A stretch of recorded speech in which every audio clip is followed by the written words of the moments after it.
அன்புள்ளம் கொண்ட VSO TV நேயர்களே வணக்கம். நான் உங்கள் அறிமுக ஜோதிடர் வெங்கடேஸ்வரன். இப்போ நம்ம எதை பத்தி பார்க்க போறோம்னா குரு பெயர்ச்சியை பத்தி பார்க்குறோம். அது என்ன குரு பெயர்ச்சி திடீர்னு புதுசா? குரு 45 நாட்களுக்கு அதிசார பயிற்சியாரு. இது எப்பயாவது வருடத்திற்கு 3 வருடத்திற்கு ஒரு வாட்டி நடக்கும். எப்பவுமே 3 வருஷத்துக்கு ஒரு வாட்டி அந்த பூமியோட சுழற்சிக்கும் குருவோட சுழற்சிக்கும் ஒரு வித்தியாசம் ஏற்படும். அந்த வித்தியாசம் ஏற்படும் போதுல குரு பகவான் அதிசாரம் வாங்கி முன்னாடி போவார். இது 3 வருஷத்துக்கு ஒரு வாட்டி எப்பவுமே நடக்கும். அந்த 3 வருஷத்துக்கு ஒரு வாட்டி நடக்கும். இப்ப உதாரணத்துக்கு சொன்னா நம்ம லீப் இயர் பார்ப்போம்ல, பூமியை பொறுத்தவரையும் 4 வருஷத்துக்கு ஒரு வாட்டி லீப் இயர். அது மாதிரி ஒவ்வொரு 3 வருஷத்துக்கு ஒரு வாட்டியும் அந்த உபயராசிகள்ல இருக்கும் போதுல மட்டும் குரு பகவான் அதிசார பயிற்சி அடைவார். அதே மாதிரி திரும்பி வக்ரமாகி பின்னாடி அதே ராசிக்கு வந்துருவார், இயல்பு நிலைக்கு வருவார். அந்த இயல்பு நிலையானது எப்ப நடக்க போகுது? இப்ப அதிசாரம் ஆகிறாருனாவே அப்ப வக்ரமும் ஆகிறாருன்னு அர்த்தம். இந்த அதிசாரம் எப்ப நடக்குதுன்னா ஐப்பசி மாதம் 1ஆம் தேதி நடக்குது. அதே மாதிரி ஐப்பசி 25 வரையும் குரு பகவான் கடகத்தில் உச்சம் பெற்று அங்கே வக்ரம் இல்லாம நீட்டா இருக்காரு, உச்ச நிலையில நல்லா இருக்காரு. அதே மாதிரி குரு பகவான் 25க்கு அப்புறம் வக்ரம் ஆகுறாரு. வக்ரமாகி திரும்பவும் கார்த்தி 20க்கு அப்புறம் மிதுன ராசிக்கே வர்றாரு. அதாவது ஃபர்ஸ்ட் முன்னாடி வந்துடுறாரு, அப்புறம் ரிவர்ஸ் கியர் போட்டு பின்னாடி வர்றாரு. வேற எதுவும் இல்ல. எப்பவுமே ஒரே ராசிகளுக்குள்ள இது வரும். ஆனா இப்பதான் ஒரு ராசி விட்டு இன்னொரு ராசி மாறுற அமைப்பு. அப்படி மாறும் போதுல எப்பவுமே வக்ர பயிற்சிக்கு மட்டுமே வேதியா போடுறவங்க இந்த காலகட்டத்துல வக்ர பயிற்சிக்கு தனியா போடுவாங்க, அதுக்கப்புறம் இதுக்கு தனியா போடுவாங்க. நம்ம எல்லாம் தனித்தனியாலாம் போடல, ஒரே வீடியோ ஃபுல் வீடியோவா போடுறோம். வக்ரத்துக்கும் இதேதான், அதே மாதிரி உச்சம் பெற்ற பலனுக்கும் இதேதான் அப்படிங்கிற மாதிரி எல்லாத்தையும் ஒரே அடியா பேசிட போறோம். சரிங்களா? இப்ப இந்த குரு உச்சமாயி திரும்ப வக்ரம் பெற்று ராசிக்கு வரனால எந்தெந்த நிகழ்வு நடக்க போகுதுன்னா, ஆரம்பத்துல ஐப்பசி 1ஆம் தேதி நல்ல சுபிட்சமா இருக்கும். ஐப்பசி 1ல இருந்து 25 நாளுக்கு பொருளாதார ரீதியாகவும் வர்த்தக ரீதியாகவும் எல்லாத்துலயும் நல்லா இருக்கும். ஒரு டாப் கியர் போட்டு எல்லாத்தையுமே தூக்கி விடுற மாதிரி இருக்கும். இன்னும் சொல்ல போனா தங்கத்தோட இது பண்ற முதலீடு எல்லாமே நல்லா இருக்கும். மதிப்பு மரியாதை கௌரவம் இந்த மாதிரி அனைத்து விஷயங்களும் நடக்கும். இன்னும் சிம்பிளா சொல்லணும்னா மக்களிடையே ஒரு மகிழ்ச்சி அப்படி கொடுக்கும். வக்ரம் மாறும் முதல்ல என்ன ஆகும்? அதை அப்படியே கொஞ்சம் கொஞ்சமா புழுங்குற மாதிரி கொடுத்துட்டு, இப்ப உதாரணத்துக்கு 10 ரூபாய் கொடுத்துட்டு புழுங்கிட்டோம்னா என்ன பண்ணும்? அந்த மாதிரி. அப்ப அரசாங்கமே ஏதோ ஒரு ஸ்கீமை, உங்களுக்கு நல்ல ஸ்கீமை, வேலிட் ஸ்கீமை கொண்டு வரும், உங்கள் நல்லதுக்காண்டி கொண்டு வரும், உங்க ஆசையை நிறைவேற்றுறதுக்காண்டி கொண்டு வரும் இந்த ஐப்பசி 1ஆம் தேதி. அதாவது ஆங்கிலத்துக்கு அக்டோபர் 18. அதே மாதிரி ஐப்பசி 25 வரையில, அதாவது நவம்பர் மாசத்துல வந்துடும் அந்த டைமிங். அந்த நவம்பர் மாசத்துல 8ஆம் தேதிக்கு மேல 9ஆம் தேதிக்கு மேல வக்ரம் ஆகுறதுனால அந்த ஸ்கீம் அப்படியே புடுங்குறதுன்னு சொன்னேன்ல, அந்த மாதிரி சூழ்நிலைகள்லாம் நடக்கும். சோ எந்த ஒரு விஷயமும் கிடைக்குதுங்கிறதுக்காண்டி அவசரப்பட்டு போய் லாக் ஆயிடாதீங்க. இது பொதுவா உலக ரீதியா 12 ராசிகளுக்கும் தனித்தனியா சொல்றோம். ஆனா உலக ரீதியா மக்களை ஒரு அவேர்னஸ் கொடுக்கணும்ல. ஒரு விஷயம் கிடைக்குதுங்கிறதுக்காண்டி போய் வாங்கிடக்கூடாது. அப்படி வாங்கினீங்கன்னா அதை திரும்பி உங்கள்ட்ட இருந்து புடுங்குற மாதிரி உள்ள சூழ்நிலைகள் நடக்கும். அப்படிங்கிறதுதான் இந்த குரு பயிற்சியோட ஒரு ஷார்ட்டான இது. அந்த ஷார்ட்டான இதை சொன்னதுக்கு அப்புறம் இப்ப வாங்க 12 ராசிக்கணும், எந்தெந்த ராசிகளுக்கு எதை கொடுத்துட்டு எதை புடுங்க போறார் அப்படிங்கிறத இப்ப பார்ப்போம். தனுசு ராசி அன்பர்களே, ராசிக்கு 8ஆம் இடத்தில் குரு பகவானின் சஞ்சாரம், அதுவும் உச்ச நிலையில. ராசியாதிபதி உச்சமாகிறாருங்கிறது எந்த அளவுக்கு பிளஸ்ஸோ அதே மாதிரி ராசியாதிபதி 8ல வரும்போதுல கொஞ்சம் மைனஸ் இருக்கு அப்படிங்கிறதையும் ஞாபகம் வச்சுக்கணும். அதே மாதிரி வக்ரமும் ஆகிறாருங்கிறத ரொம்ப கவனமா ஞாபகம் வச்சுக்கணும். ஸோ இந்த அமைப்பு முடிஞ்ச அளவுக்கு ஊருக்குள்ள இருக்காம இருக்கிறவங்களுக்கு எல்லாமே நல்லா இருக்கும். வக்ரம்னா என்ன? இத்தனை நாள் இருந்த ஒண்ணு திடீர்னு எங்கேயோ காண போயிடுச்சு, அதுக்கு பேர் தான் வக்ரம். 8க்கு போறதுன்னா என்ன? ஸோ ஊரை விட்டு வெளியில போறது. ஸோ இந்த அமைப்பு முடிஞ்ச அளவுக்கு வெளிநாட்டுக்கு போறதுக்கு உண்டான ஏற்பாடுகளை எல்லாரும் பண்றது நல்லது. ஐப்பசி 21ஆம் தேதியில இருந்து ஐப்பசி ஃபுல்லாவே வக்ரம் முடிகிற வரையுமே தைரியமே சொல்லலாம். இதை காரணம் என்ன? வக்ரம் தானே. வக்ரம்னாவே என்ன? எனக்கு ஏதோ ஒரு பாதிப்பு ஏற்பட்டது. இந்த பாதிப்புங்கிறது வக்ரம்ங்கிறது நிலவையில் யோசிக்காம நம்ம ஊரை விட்டு வெளியில போயிட்டோம், அவன் நல்லா வெளியில போயிட்டான் சம்பாதிக்கிறாயா அப்படிங்கிற பேர் எடுப்போம். ஊருக்குள்ள இருந்தா அப்ப என்ன ஆகும்? கௌரவ குறைச்சல். ஊருக்குள்ள இருந்தாதான் இந்த காலகட்டத்துல உங்களுக்கு கௌரவ குறைச்சல், மனச்சங்கட்டம், தேவையில்லாத அசிங்கம், அவமானம், இல்ல விபத்துக்களை சந்திக்கிறது. ஏன் வரிசையா இந்த மாதிரி நேரடிவா சொல்றேன்? ப்ராக்டிக்கலா பேசுவோம். நான் நல்லா இருக்கேன், நல்லா இருக்கும் போதுல எனக்கு ஏதாவது பாதிப்பு வருமா? வராது. வக்ரம் ஆயிட்டேன் அப்படின்னா யாருக்கோ பாதிப்பு வருதுன்னு தான் அர்த்தம். இது இயல்பு. சோ இந்த காலகட்டத்தில் வெளிநாட்டுக்கு போகணும்னு நினைக்கிறவங்க இந்த ஐப்பசி 25 தேதிக்குள்ள வெளியில கிளம்பிடுங்க. குரு உச்சமாகும் காலகட்டத்திலே நீங்க வெளியில போகணும்னு நினைச்சீங்கன்னா தைரியமா போகலாம். 8ஆம் இடத்துல குரு இருந்து 12ஆம் இடத்தை குரு பார்க்குது, 4ஆம் இடத்தை குரு பார்க்குது, அப்ப நீங்க வண்டி வாகனம் சம்பந்தப்பட்ட அமைப்புகளாலோ கட்டட தொழில் சம்பந்தப்பட்ட அமைப்புகளாலோ பூமியை விட்டு அப்போ சொந்த ஊரை விட்டு வெளியில போகணுங்கிறது அமைப்பு. அப்ப சிவில் இன்ஜினியரிங் படிச்சவங்க, கார் ஓட்டுறவங்க, பஸ் ஓட்டுறவங்க, இந்த ரிலேட்டட்ல இருக்கிறவங்க வெளியில கிளம்புறது இது அற்புதமான காலகட்டம். 8ல தானே குரு உச்சமாகுது. ராசியாதிபதி எங்க போறாரு? 8ல போறாரு. சோ அப்ப ஊரை விட்டு வெளியில போறதுதான் உங்களுக்கு நல்லது. ஊருக்குள்ளே இருக்கிறது பாதிப்பை தான் தரும் அப்படிங்கிறத சொல்லலாம். சரிங்களா? அதே மாதிரி இந்த 8ல குரு வரனால திடீர் லாட்டரி யோகம் இந்த மாதிரிலாம் கிடைக்குமா அப்படின்னு தயவு செஞ்சு கேட்காதீங்க. நான் ஆரம்பத்திலே சொல்லிட்டேன். குரு உச்சமாகுது. குடுக்குற மாதிரி கொடுக்கும், எடுத்துக்கும். சோ ஐப்பசி 25 வரையும் நீங்க ஆன்லைன்ல வர்த்தகம் பண்றேன், அப்படி பண்றேன், இப்படி பண்றேன். நிறைய பேர் ஆன்லைன்ல அது உங்களோட பர்சனல் மார்க்கெட்டிங், ஷேர் மார்க்கெட்டிங் பண்றேன், அப்படி பண்றேன், இப்படி பண்றேன். அது அவங்களோட சுய விருப்பம். அதெல்லாம் நான் பண்ணாதீங்கன்னு சொல்லக்கூடாது. பட் ஆனா இந்த காலகட்டத்துக்கு மேல பிரச்சனை இருக்கு. கொஞ்சம் கவனமா இருங்க அப்படின்னு சொல்றது என்னோட கடமை. அதன் அடிப்படையில ஐப்பசி 25க்கு மேல உங்களுக்கு கொஞ்சம் பத்தாம இருக்கு. சோ இந்த லைன்ல போறவங்க ரொம்ப முதலீட போட்டுறாம ஒரு நிதானமா போறது ரொம்ப ரொம்ப நல்லது அப்படிங்கிறத சொல்லலாம். அதே மாதிரி வீடு கட்டிக்கிட்டு இருக்கவங்க, கால்நடை வளர்த்துக்கிட்டு இருக்கவங்க, தாயாரோட உடல்நிலை சம்பந்தப்பட்ட அமைப்புகள்லாம் சிறிது சிறிது பாதிப்புகள் ஏற்பட போகுது. நீங்க வச்சிருக்க வண்டி வாகனத்திலே ஏதோ ஒரு ப்ராப்ளம் வரப்போகுது. அதனாலே நீங்க போலீஸ் ஸ்டேஷன், கோர்ட் இது மாதிரி சந்திக்கிற காலகட்டங்கள் ஏற்படும் அப்படிங்கிறதெல்லாம் சொல்லலாம்.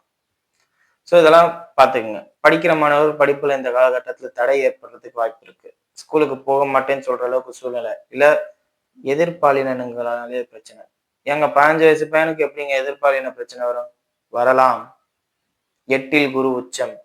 சோ இந்த மாதிரி அமைப்பு, அதே மாதிரி 7ஆம் இடத்துல குரு வக்ரம் ஆகுது. சோ இந்த மாதிரி அமைப்புகள்லாம் கொஞ்சம் பாதிக்கத்தக்கதுதான். இந்த மாதிரி விஷயங்களால தான் இந்த போக்சோல மாற்றுறதெல்லாம். சோ ரொம்ப ரொம்ப கவனமாவும் எச்சரிக்கையாவும் இருங்க. பெண் பிள்ளைகள் வீட்டுல இருக்காங்க, ரிஷபராசியாக தனுசு ராசியாக இருக்கும் பட்சத்தில் இந்த குரு வக்ரமாகிற காலத்தில் அவங்களுக்கு பாதிப்பு ஏற்படும். இப்ப திடீர்னு ஏஜ் அட்டன் பண்ணலாம். அந்த மாதிரி பாதிப்புகள் வந்தா பிரச்சனையே இல்லையே. ஏஜ் அட்டன் பண்ண பெண்களாக இருக்கும் பட்சத்தில் எதிர்பாலினத்தினால் பிரச்சனை. 8ஆம் இடத்துல குரு வக்ரம் ஆகக்கூடாது, 7ஆம் இடத்துல குரு வக்ரம் ஆகக்கூடாது. அப்படி வக்ரமானாவே சுய ஒழுக்கம் கெட்டு போற மாதிரியான பேர்கள், கௌரவம் குறையிற பேர்கள், கௌரவ குறைச்சல் வர மாதிரி பேர்கள்.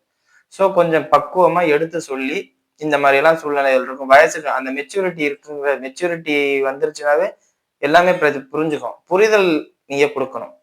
மெச்சூர்டு வயசு வந்துருச்சுனாவே புரிதலை கொடுக்குற மாதிரி இந்த மாதிரிதான் இருக்கும், இந்த மாதிரிதான் உலகம், இதை நீ இப்படித்தான் கையாளணுங்கிறத பெத்தவங்க கூட இருந்து கத்து கொடுக்கணும். சரிங்களா? இப்ப வாங்க நட்சத்திர ரீதியான பலன்களை பார்ப்போம். மூல நட்சத்திரக்காரர்கள். மூல நட்சத்திரக்காரர்களை பொறுத்தவரையும் திருமண வாழ்க்கைய திருமணமானவர்களாக இருக்கும் பட்சத்தில் கடுமையா பாதிக்குங்கிறதுல எந்த மாற்றமும் இல்லை. அதுவும் எதிர்பாலினத்தினால் தான் பாதிக்கும். அது கூட வேலை பார்க்குற இடத்துல இருக்கலாம், இல்லாட்டி யாராவது அன்னோன் ஃப்ரெண்டா இருக்கலாம், தெரிஞ்சவங்களா இருக்கலாம், அதாவது பக்கத்து வீட்டுக்காரங்களா, அதாவது கூட இருப்பாங்க, அவங்க உங்க ரிலேட்டிவா இருக்க வாய்ப்பு இல்லை. இவங்களோட ஏன் பழகுறீங்க அப்படிங்கிறது தான் பிரச்சனையா இருக்கும். ஆண்களா இருந்தா பெண்களுக்கும், பெண்களா இருந்தா ஆண்களுக்கும் தான் பிரச்சனை. ஆண்கள் அதாவது திருமண வாழ்க்கையில 3வது நபர்களால் நிச்சயம் பிரச்சனை வந்து தனுசு ராசிக்காரர்களுக்கு குடும்பம் பிரிவினையை ஏற்படுத்தி கொடுக்குற மாதிரி உள்ள அமைப்புகள் எல்லாம் கொடுக்கும். அதே மாதிரி வீடு கையை விட்டு போறது, மூல நட்சத்திரக்காரர்களுக்கு வீடு கையை விட்டு போறது. அதே மாதிரி பெரும்பாலம் சம்பந்தப்பட்ட அமைப்புகள்ல பாதிப்பை ஏற்படுத்துறது, காதல் சம்பந்தப்பட்ட அமைப்புகள்ல ஃபெயிலியர் ஏற்படுறது, அதனால நான் தற்கொலை பண்ணிக்கிறேன் அப்படின்லாம் ஒரு சீன் கிரியேட் பண்றது, உங்களை நீங்களே அசிங்கப்படுத்திக்கிறதுக்கு என்னென்ன வேலையோ அதை பூரா பார்ப்பீங்க. உங்களை நீங்களே அவமானப்படுத்திக்கிறதுக்கு என்ன வேலையா, எதுவுமே நடக்காது. ஜனனகால ஜாதகத்தில் ஆயுள் பங்கமானவர்களுக்கு மட்டுமே, ஆயுள் பாதிப்பானவர்களுக்கு மட்டுமே நடக்கும். மற்றபடி ஆயுள் பங்கம் இருக்கவங்களுக்கு, ஆயுள் நல்லபடியா இருக்கணும் அப்படின்னு இருக்கிறவங்களுக்கு எல்லாம் எந்த பாதிப்பும் இருக்காது. ஆனா அசிங்க அவமானம் மிச்சங்கிற கணக்கா போயிடும். மார்க்கெட்டிங், ஷேர் மார்க்கெட்டு, இன்டர்நெட்ல வேலை பார்க்கறது, ரம்மி ஆடுறேன்னு சொல்றது, அதே மாதிரி அது என்னமோல சொல்லுவாங்க, லாட்ரி டிக்கெட் போடுறேன், குறுக்கு வழியில பணம் சம்பாதிக்கிறேன், எதையும் தயவு செஞ்சு நம்ப வேண்டாம். ஏன்னா இந்த காலகட்டத்தில் மூல நட்சத்திரக்காரர்கள் பெரும் பணத்தை இழக்கணுங்கிற அமைப்பு தான் இருக்க, சம்பாதிக்கணுங்கிற அமைப்பு இல்லை. ஈவன் யாருக்கு தெரியும், கிரிப்டோ கரன்சியில் நீங்க இன்வெஸ்ட் பண்ணியிருந்தீங்கன்னா அது கூட திடீர்னு டவுன்ஃபால் ஆகி எனக்கு வருமானம் போச்சேன்னு புலம்புற கட்டாயத்துக்குலாம் தள்ளுவீங்க. ஸோ முதலீடு சம்பந்தப்பட்ட அமைப்புகளை கொஞ்சம் நிதானமா பண்ணிக்கிறது நல்லது. பெரும் லாபம் பெரிய லெவல்ல இருக்காது, அதே மாதிரி நஷ்டமும் பெரிய லெவல்ல இருக்காது. சமநிலையில கொண்டு போவோம். இது தொழிலா இருக்கும் பட்சத்தில், தொழிலா இருக்கும்போது சமநிலையில போகும். தொழில் இல்லாம வேற ஏதாவது பண்ணிட்டு இருக்கோம்னா பாதிப்பு நமக்கு தானே. ஸோ அதெல்லாம் கொஞ்சம் கவனமா பார்க்கறது ரொம்ப ரொம்ப நல்லது. சரிங்களா? அடுத்தது பூராட நட்சத்திரக்காரர்கள். பூராட நட்சத்திரக்காரர்களை பொறுத்தவரையும் குரு பகவான் உச்சம் பெற்று வக்ரம் பெறுறதுங்கிறது உங்களுக்கு பல பிரச்சனைகளை உருவாக்கணுங்கிறது தான் உண்மை. உதாரணத்துக்கு ஊரை விட்டு வெளியில போறவங்களுக்கு ஒரு பிரச்சனையும் இல்லை அப்படின்னு சொல்லலாம். இதை ஊரை விட்டு வெளியில போறது, வெளியூர்ல போய் வேலை பார்க்கறது, வெளியூர்ல போய் தொழில் பண்றது, பிறந்த மண்ணை விட்டு வெளியில போயிருக்கிற அனைவருக்கும் நல்லா இருக்கும் இந்த குரு பெயர்ச்சி அப்படின்னே சொல்லலாம். வீடு கட்டுவீங்க, இல்லாட்டி ஏதாவது முதலீடு சம்பந்தப்பட்ட அமைப்புகள் கால்நடை வாங்குவீங்க, கடன் எல்லாம் அணைச்சிருவீங்க, எல்லாம் பிளஸ்ஸா சொல்லலாம். கடனை எல்லாம் கட்டி நான் கடன் இல்லாதவன்னு பேர் எடுப்பீங்க, வந்து வீடு கட்டிடுவீங்க, வண்டி வாகனம் வாங்கிடுவீங்க, சொந்தமா வண்டி வச்சிருப்பீங்க. இந்த குரு வக்ர பயிற்சி முடியறதுக்குள்ள இதெல்லாம் நடக்கும். ஊரை விட்டு வெளியில போனவங்களுக்கு, ஊரை விட்டு வெளியில போனவங்க எல்லாம் சொந்தமா வண்டி வச்சிருப்பீங்க. குரு வக்ர பயிற்சி முடியும் போது லோன் போட்டு கடன் வாங்கி வண்டி வாங்கி அந்த வண்டியை இது பண்ணிருப்பீங்க. லோன் போட்டு வீடு கட்டி அந்த வீட்டை கட்டியிருப்பீங்க. அதே மாதிரி லோனையும் கட்டியிருப்பீங்க. ஏன்னா குரு பேர் வக்ரமே ஒரு 5 மாசம் தானே, அதுக்குள்ளயும் எப்படி இருக்கும்? நடக்கும். வெளியில இருக்கிறவங்களுக்கு, ஊரை விட்டு வெளியில போனவங்களுக்கு நடக்கும். சொந்த ஊர்ல இருக்கிறவங்களுக்கு அசிங்கம், அவமானம், கௌரவ குறைச்சல் இதெல்லாம் நடக்கும். குறிப்பா சுப நிகழ்ச்சிகள்ல கலந்துக்கிறதுனாலயே புதுசா பிரச்சனைகள் வரும். சுப நிகழ்வுகளாலே பிரச்சனை வரும். ஸோ அதெல்லாம் பார்த்துக்கோங்க. உடன் பிறந்த சகோதர சகோதரிகளுக்கு செய்ய வேண்டிய கடமைகளை ஒண்ணு உள்ளூர்ல இருந்தீங்கன்னா செய்ய வேண்டிய கடமைகளை செய்ய மாட்டீங்க. வெளியில இருந்தீங்கன்னா கரெக்டா செய்வீங்க. ஸோ முடிஞ்ச அளவுக்கு எல்லாரும் ஊரை விட்டு வெளியில இருக்க முயற்சி செய்யுங்க. டிரான்ஸ்ஃபர் அப்ளை பண்றது, குறிப்பா இந்த காலகட்டத்துல கணவன் மனைவி பிரிஞ்சு டிரான்ஸ்ஃபர் அப்ளை பண்றதெல்லாம் நடக்கும். வழக்கு சம்பந்தப்பட்ட அமைப்புகள்லாம் ஈடுபடுற மாதிரி இருக்கும். ஏன்னா 3 6க்கு 3 6க்குரிய கிரகமான 3ஆம் இடத்துக்கும் 6ஆம் இடத்துக்கும் உரிய கிரகமான சனியையும் சுக்கிரனையும் குரு பகவான் தொடர்பு கொள்ற காலகட்டத்துல இது பலமா வேலை செய்யும். 3ஆம் அதிபதி வந்து யாரு? 3ஆம் அதிபதி சனி. குரு உச்சமாகும் போதுல எங்க பார்ப்பாரு? மீனத்தை பார்ப்பாரா? 6ஆம் அதிபதி யாரு? சுக்கிரன். சுக்கிரன் வந்து வக்ரம் ஆகும்போது கண்டிப்பா 5ஆம் இடம் சொல்லக்கூடிய விருச்சிகத்தையும் பார்ப்பாரு, 7ஆம் இடம் சொல்லக்கூடிய மகரத்தையும் பார்ப்பாரு. அதே மாதிரி வக்ரம் பயிற்சி ஆனதுக்கு அப்புறம் பழையபடிக்கு மாறுவார். ஸோ இந்த காலகட்டத்துல மேக்சிமம் சுக்கிரன் வந்து குருவோட தொடர்புலேயே தான் இருப்பார். அப்படி தொடர்புல இருக்கும் போதுல ஏகப்பட்ட பிரச்சனைகளை கொடுப்பாரு.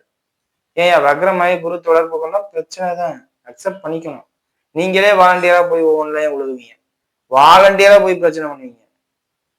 வெற்றி தோல்வி ஜனனகால ஜாதகமே, ஆனா மாட்டிக்கிறதுங்கிறது தான் உண்மை. ஸோ அதெல்லாம் கொஞ்சம் கவனம் பண்ணிக்கோங்க. சரிங்களா? அடுத்தது உத்திராட நட்சத்திரக்காரர்கள்.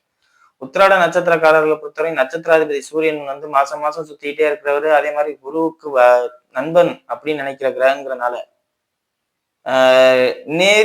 நேர்படுத்தப்பட்ட பார்வையில போவீங்க. இத்தனை நாள் தவறான ட்ராக்ல போயிருந்தாலும் இப்ப நேரா போவீங்க. கரெக்டான பாதை இதுதான் தெரிஞ்சுக்கிட்டு போவீங்க. யார் மனசையும் சங்கடப்படுத்தக்கூடாதுன்னு நினைப்பீங்க. பதவி கௌரவத்துக்காண்டி எதை வேணாலும் இழக்க தயாராவீங்க. பதவி கௌரவத்துக்காண்டி எதை வேணாலும் இழக்க தயாராவீங்க. இப்ப உதாரணத்துக்கு நம்ம படங்கள்ல எல்லாம் பார்த்திருப்போம். இந்த விஷயம் வந்து இந்த பொண்ணை இங்க கட்டி கொடுத்தா நம்ம பெரிய ஆள் ஆயிடலாம், நம்ம பொண்ணை இங்க கட்டி கொடுத்தா பெரிய ஆள் ஆயிடலாம், நம்ம கண்ட்ரோலுக்கு எல்லாம் நம்ம அந்த பைட்ல பொண்ணு எடுத்தா நம்ம பெரிய ஆள் ஆயிடும். அந்த மாதிரி ஒரு சுப நிகழ்ச்சியே பிசினஸ் மாதிரி இந்த நேரத்துல உங்களுக்கு பண்ண தோணும் உத்திராட நட்சத்திரக்காரர்களுக்கு. காரணம் என்ன? குரு வக்ரம் ஆயிடுச்சுனாவே கௌரவத்துக்காண்டி நான் எதையும் செய்வேன் அப்படிங்கிற ஒரு சூழ்நிலை நடக்கும். தொழில் ரீதியா கடன் வாங்கியிருந்தா பல தர்ம சங்கடமான சூழ்நிலைகள்லாம் நீங்க மாட்டுவீங்க. கோயில் சம்பந்தப்பட்ட அமைப்புகள்லாம் அதை நிறைவேற்றணுங்கிறதுக்காண்டி ஏதாவது எல்லார்ட்டையும் போய் நேரடியா வசூல் பண்ணலாம், நம்ம போய் கேட்போம், தப்பு இல்லை அப்படிங்கிற ஒரு நிலைக்கெல்லாம் தள்ளப்படுவீங்க. இன்னும் சொல்ல போனா கௌரவம்னு நினைச்சு அந்த கௌரவம் பாராட்டுறதுக்கு உண்டான வேலையை நீங்களே பார்த்துருவீங்க. கௌரவம் சொல்லி என்னை கூட்டிட்டு வந்து அசிங்கப்படுத்திட்டீங்களா அப்படிங்கிற மாதிரி வடிவேல் டைலாக் இருக்கும் பாத்தீங்களா, அந்த மாதிரி சொல்லுவீங்க. ஸோ நிதானம் ரொம்ப முக்கியம். என்ன செய்யணும் என்ன செய்யக்கூடாது அப்படிங்கிறத தெரிஞ்சுக்கிட்டு செய்யுங்க. அவசரப்பட்டு செஞ்சுட்டு அப்புறம் நம்ம அசிங்கப்பட்டுட்டோமே அவமானப்பட்டுட்டோமே நினைக்க கூடாது. சரிங்களா? மற்றபடி பள்ளி மாணவர்களா இருந்தாலும் சரி, கல்லூரி மாணவர்களா இருந்தாலும் சரி, படிப்புல ஒரு குறையும் இல்லை. அதே மாதிரி தாயாரோட உடல்நிலை தந்தையாரோட உடல்நிலையை நான் நல்ல முறையில தேறி வரும், அதுலலாம் ஒரு குறையும் இல்லை. அதே மாதிரி திருமண வாழ்க்கை சிறிது பாதிக்கப்படும். கணவன் மனைவியா இருக்கும் பட்சத்தில் ஒற்றுமை சீர்குலைகிற மாதிரிலாம் இருக்கு. அதெல்லாம் கொஞ்சம் பார்த்துக்கோங்க. சரிங்களா? வீடியோ இப்பதான் ஃபர்ஸ்ட் டைம் பார்க்குறதா இருந்தால் லைக் பண்ணுங்க, ஷேர் பண்ணுங்க, கமெண்ட் பண்ணுங்க. சேனலை மறக்காம சப்ஸ்கிரைப் பண்ணுங்க. வேற எதுவும் ஜோதிட ஆலோசனைக்கு கீழே உள்ள நம்பருக்கு கால் பண்ணுங்க. நன்றி.